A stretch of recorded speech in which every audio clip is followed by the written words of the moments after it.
대한민국이 반드시 주목해야 할 전쟁의 교훈은 단순히 미사일이나 전차의 숫자에 있지 않습니다. 우크라이나 전쟁은 현대전에서 정보 우위, 드론 작전, 통신망의 안정성, 포병 제압 능력, 그리고 동맹의 첨단 기술 지원이 어떻게 전장의 흐름을 완전히 뒤집을 수 있는지를 생생하게 보여주고 있습니다.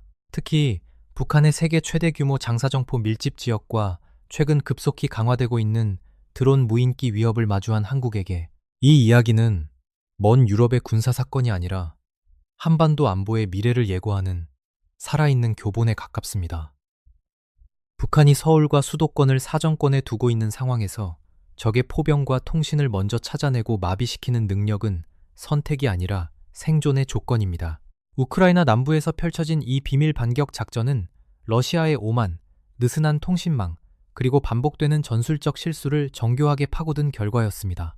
비밀 계획, 안개에 뒤덮인 전장, 드론의 정찰과 정밀 타격, 위성 통신의 전략적 차단, 그리고 용감한 병사들의 희생과 구출. 이 모든 요소가 어우러져 수적 열세를 극복하고 수백 제곱킬로미터의 영토를 되찾았습니다. 한국 관점에서 보면 이 작전은 반도체 공급망처럼 정밀하고 취약한 현대 전쟁에서 기술과 정보, 동맹의 역할이 얼마나 결정적인지 다시 한번 확인시켜줍니다. 삼성전자와 SK하이닉스의 생산 라인이 밤낮 없이 돌아가는 대한민국에게 전장의 혈관인 통신과 보급망이 끊기는 순간 어떤 일이 벌어질지 생각하게 만드는 이야기입니다. 오늘은 이 잊을 수 없는 실화를 통해 현대전의 본질과 한국 안보에 주는 깊은 시사점을 함께 살펴보겠습니다. 모든 것은 극도의 비밀 속에서 시작되었습니다. 우크라이나 군 지휘부는 러시아의 봄 공세를 예견하고 있었습니다. 특히 남부와 남동부, 자포리자 지역과 도네츠크 지역을 겨냥한 대규모 공격이 우크라이나 전체 전략의 핵심이 될 것이라는 점을 잘 알고 있었습니다. 실패한다면 그 해 내내 수세에 몰릴 수밖에 없었고, 성공한다면 완전히 다른 결과를 가져올 수 있었습니다. 그래서 지휘관들은 작전의 세부 사항을 철저히 통제했습니다. 등대라는 콜사인을 사용한 지휘관 바딤은 110기계화 여단 소속으로 이 작전에 참여하게 되었지만 작전의 전체 그림을 처음부터 알지 못했습니다. 그는 나중에 알고 있던 사람은 정말 극소수였다고 털어놓았습니다.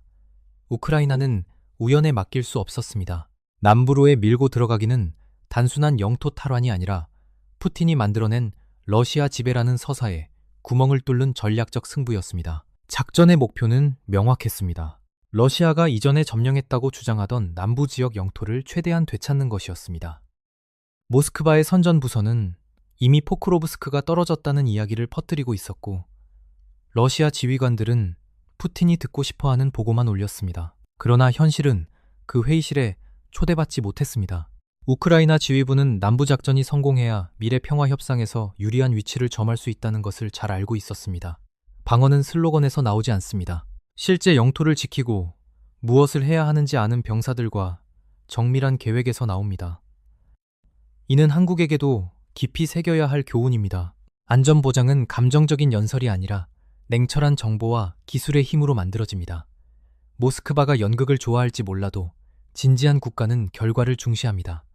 계획이 완성되자 준비 단계가 본격적으로 시작되었습니다. 첫 번째 과제는 작전의 핵심인 우크라이나 보병 부대를 보호하는 것이었습니다.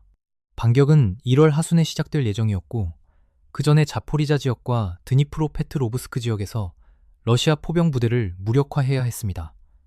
140 공수여단 소속 오레흐 대령과 그의 부대가 이 임무를 맡았습니다. 그는 2,000명 넘는 여단에서 전체 계획을 아는 사람은 겨우 10명 정도였다고 밝혔습니다. 그들조차 작전 시작 약 2주 전에야 정보를 받았습니다. 148포병 여단의 정찰 책임자인 일리아는 적의 화력을 파괴하는 것은 어떤 작전에서도 핵심이라고 설명했습니다. 움직일 수 있는 적 포병 하나하나가 작전의 모든 단계에서 우리 병사들을 노릴 수 있기 때문입니다. 그들은 러시아 포병 부대를 찾는 데 그치지 않고 수백 문에 달하는 장비를 재배치하고 파괴해야 했습니다. 많은 장비가 서방에서 지원받은 현대 포병이었습니다. 모든 작업은 러시아 정찰 드론이 감시하는 상황에서 이루어졌습니다. 일부 보도에 따르면 1월 중순까지 148포병 여단은 약 150문의 러시아 포병을 발견하고 공격했습니다. 이는 대략 3개 여단 규모에 해당하는 양이었습니다. 그들은 자포리자주와 드니프로페트로브스크주의 특정 마을까지 약 30km 선을 따라 퍼진 목표물을 하나씩 제거했습니다. FPV 드론과 공격 드론을 활용해 정밀 타격을 가했습니다. 때로는 한 대의 드론으로 포병 하나를 지도에서 지워버릴 수 있었지만 다른 때는 여러 대를 투입해도 효과가 제한적인 경우도 있었습니다. 그래도 인내와 지속으로 임무를 완수해 나갔습니다. 이 부분이 한국에게 매우 현실적인 문제입니다. 한반도에서 전쟁이 발생한다면 가장 먼저 문제가 되는 것은 북한의 장사정포와 방사포, 그리고 이를 지휘하는 통신망입니다. 서울과 수도권이 가까운 거리에 있는 한국 입장에서 적의 화력을 먼저 찾아내고 무력화하는 능력은 선택이 아니라 생존의 조건입니다. 한국군의 K9 자주포는 세계 최고 수준이지만 적 포병을 먼저 탐지하고 선제 타격하지 못한다면 그 우위는 무의미해질 수 있습니다. 우크라이나가 보여준 드론과 정찰의 결합은 한국군이 반드시 벤치마킹해야 할 전술입니다. 북한의 포병 밀집 지역은 우리에게 시간과의 싸움을 강요합니다. 적의 포를 먼저 침묵시키는 쪽이 승리합니다. 1월 중순의 작전 대부분은 안개가 전장을 뒤덮은 상태에서 진행되었습니다. 안개는 우크라이나에 유리하게 작용했지만 때로는 드론 운용을 어렵게 만들기도 했습니다.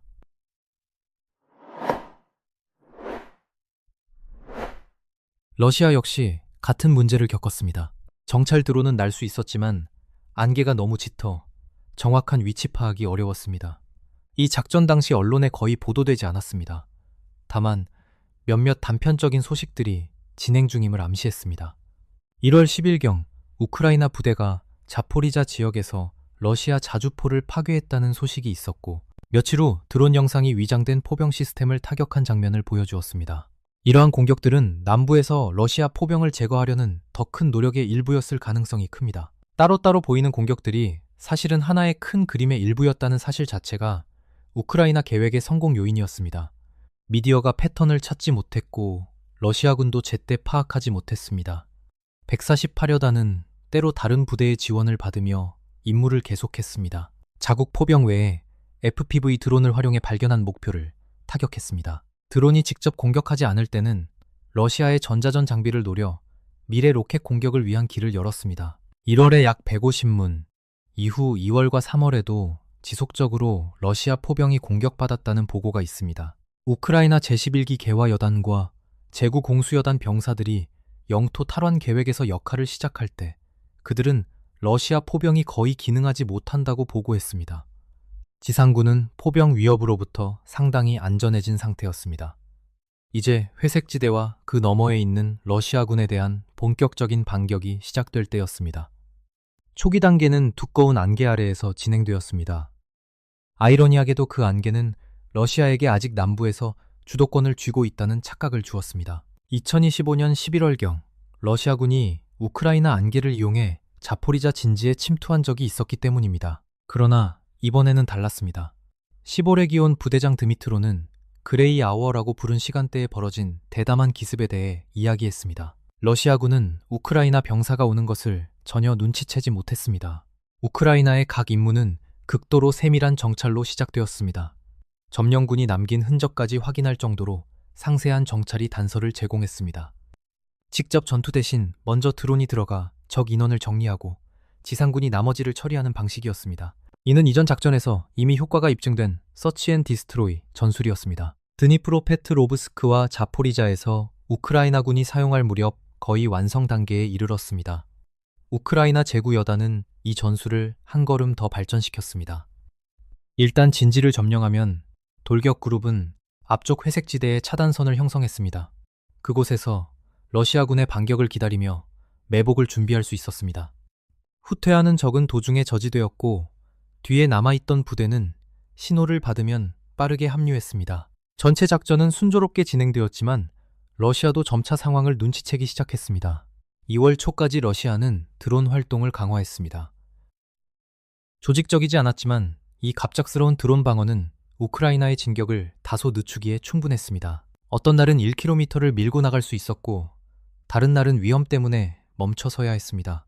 그때 예상치 못한 일이 벌어졌습니다. 우크라이나의 새로운 국방장관 미하일로 페도로프가 스페이스 X와 협상하고 있었다는 사실입니다. 의제는 단순했습니다.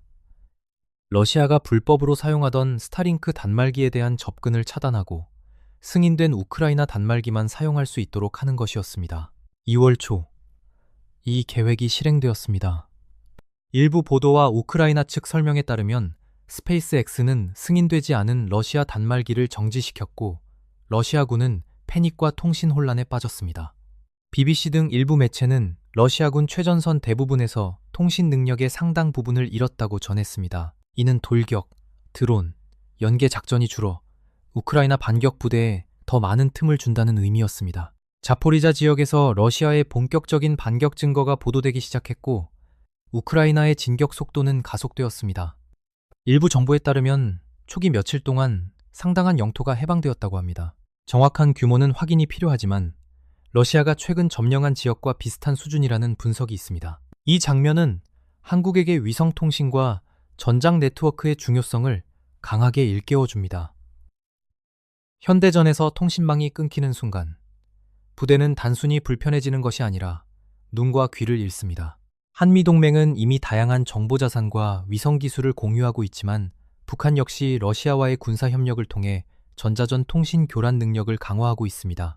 한국군은 스타링크와 유사한 안정적인 위성통신 체계를 더욱 견고히 해야 합니다. 반도체 산업 강국인 우리가 전자전과 통신 보안에서 뒤처진다면 북한의 하이브리드 공격 앞에서 치명적인 약점이 될 수 있습니다. 러시아 지도자 푸틴은 국내에서 전쟁 서사를 장악하려고 텔레그램에 대한 단속을 강화했습니다. 푸틴의 대변인 드미트리 페스코프조차 병사들에게 좋은 일은 아니지만 법을 따라야 한다는 듯한 발언을 했습니다. 우크라이나 입장에서는 크리스마스가 한꺼번에 온 것처럼 느껴졌을 것입니다. 2월 후반 러시아는 임시 해결책을 찾기 시작했지만 효과는 제한적이었습니다. 그런데 다시 안개가 돌아와 러시아 드론 방어의 효과를 제한했습니다. 우크라이나는 이를 이용해 BMP 보병 전투차나 T-72 전차까지 투입하는 위험을 감수했습니다. 그러나 안개가 걷히면 그 차량들은 쉬운 표적이 됩니다. 3월 말까지 결과는 이미 나와 있었습니다. 비밀 논의에서 시작해 우크라이나가 러시아에 대해 이룬 가장 인상적인 성과 중 하나로 성장한 이 반격 작전은 수백 제곱킬로미터의 영토를 해방했습니다. 봄이 깊어지면서 안개가 옅어지자 우크라이나의 임무는 해방한 영토를 가능한 한 오래 유지하는 것이었습니다. 대형 차량 사용이 제한되면서 보급품을 도보로 운반해야 했습니다. 최대 10km에 달하는 험난한 회색 지대를 러시아 드론이 순찰하는 가운데 이동해야 했습니다. 인디펜던트는 보로디미르라는 나이든 병사의 이야기를 보도했습니다. 그는 과거 부상으로 시력과 청각에 문제가 있었음에도 제11기 개화 여단과 함께 최전선으로 자원했습니다. 그는 동료들의 발목을 잡는다고 느끼고 자신을 두고 가라고 했지만 전우들은 그를 버리지 않았습니다. 그러나 안타깝게도 그룹 전체가 무사히 도착한 것은 아니었습니다. 드론 공격으로 전우 하나를 잃었고 보로디미르 자신도 부상을 입었습니다. 귀에서 피를 흘리며 시력을 일시적으로 잃었지만 참호 바로 앞에서 단열 담요 아래 숨어 밤을 버텼습니다. 전후 올해후의 3번의 시도 끝에 구출되어 약 2주간 회복한 후 돌아올 수 있었습니다. 이 에피소드는 매우 슬프지만 우크라이나 병사들의 마음과 용기를 보여줍니다. 만약 러시아 병사였다면 버려졌을 가능성이 있다는 관찰이 나올 정도입니다. 크렘린은 영광을 이야기하지만 부상병 치료에는 종종 실패한다는 보고가 있습니다. 이 이야기는 한국군에게도 큰 의미가 있습니다. 북한군도 최근 러시아와의 협력을 통해 드론과 무인기를 강화하고 있습니다. 따라서 한국군은 드론을 단순 보조 장비로 볼 수 없습니다. 정찰, 타격, 심리전, 통신 교란까지 연결되는 현대전의 핵심 체계입니다. 우크라이나 병사들이 보여준 동지애와 끈기는 한국군의 정신과도 맞닿아 있습니다. 강한 나라는 위기가 터진 뒤에 움직이지 않습니다. 위기가 오기 전에 길을 만들어 두는 것입니다. 푸틴으로서는 되찾은 영토를 다시 빼앗고 싶을 것입니다. 러시아는 도네츠크 등 고지대에서 자원을 역으로 끌어당겨야 하는 상황입니다. 약 2개월 만에 우크라이나는 최전선을 바꾸고 러시아군을 끌어들이기 위한 전술적 위치를 확보했습니다. 지금 임무는 가능한 한 오래 버티며 러시아 병력을 계속 소모시키는 것입니다. 그 해가 끝나갈 무렵 어두운 기상 조건이 돌아올 때 푸틴은 한 가지 사실을 알게 될 것입니다. 우크라이나는 러시아가 가장 약한 지역에서 극적인 반격을 실행할 수 있다는 것을 증명했다는 것입니다. 그것은 다시 일어날 수 있습니다. 우크라이나에게 필요한 것은 적절한 기회뿐입니다. 이제 미래 작전을 위한 설계도를 손에 쥐고 있기 때문입니다. 이 모든 일이 일어나는 동안 푸틴의 군대는 도네츠크 요새라는 바위에 스스로를 부딪히고 있었습니다. 영토를 조금씩 잃어가며 러시아 병사들의 사망은 기록적인 수준이라는 분석이 있습니다. 몇 달 동안 모스크바는 러시아의 기세가 멈출 수 없다는 서사를 세계에 팔아넘기려 했지만 남부 반격 작전은 완전히 다른 현실을 보여주었습니다. 눈을 가리고 혼란스럽게 하고 끌어들이고 속이고 대응을 강요당하는 러시아군의 모습이었습니다. 그것이 크렘린이 화면에 옮기고 싶지 않은 부분입니다. 그리고 그것이 가장 멋진 영화가 될 부분이기도 합니다. 비밀 계획, 안개에 뒤덮인 전장, 첫 보병 움직임 전에 길을 여는 포병 제압, 드론, 끊어진 스타링크 접근, 러시아 통신을 더 악화시킨 텔레그램 제한, 1m마다 위험할 수 있는 회색지대를 나아가는 우크라이나 병사들, 그리고 마침내 수백 제곱킬로미터의 영토가 해방되었습니다. 할리우드는 언젠가 이것을 대형 영화로 만들 수도 있을 것입니다. 그러나 우크라이나에게 이것은 영화가 아니었습니다. 이것은 생존이었습니다. 그리고 푸틴에게는 또 하나의 현실 통보였습니다. 텔레비전에서 승리를 선언하는 것은 쉽지만 결코 꺾이지 않는 우크라이나인을 상대로 영토를 유지하는 것은 전혀 다른 이야기입니다. 국제 정세는 더 이상 먼 나라의 이야기가 아닙니다. 한국 경제의 심장은 서울에 있지만 그 심장에 피를 공급하는 혈관은 세계의 기술 공급망과 안보 네트워크 위에 놓여 있습니다. 우크라이나가 보여준 것처럼 강한 나라는 위기가 터진 뒤에 움직이지 않습니다. 위기가 오기 전에 길을 만들어 두는 것입니다. 이 작전은 단순한 군사적 승리가 아니라 현대전에서 준비된 민주주의가 어떻게 승리할 수 있는지를 증명합니다. 한국으로서는 반도체 공급망의 안정, 에너지 안보, 한미 동맹의 강화, 그리고 북한의 하이브리드 위협에 대응하는 데 있어 기술과 정보, 동맹의 중요성을 다시금 깨닫게 하는 사건입니다. 만약 이 시나리오가 인도, 태평양이나 한반도 주변에서 반복된다면 우리는 어떤 준비를 해야 할까요? 푸틴의 실수는 우리에게 경고입니다. 그리고 우크라이나 병사들의 용기는 우리에게 희망입니다. 이 이야기는 여기서 끝나지 않습니다. 앞으로도 계속될 것입니다. 여러분의 생각은 어떠신가요? 다음 이야기에서 다시 만나 뵙겠습니다. 시청해주셔서 감사합니다.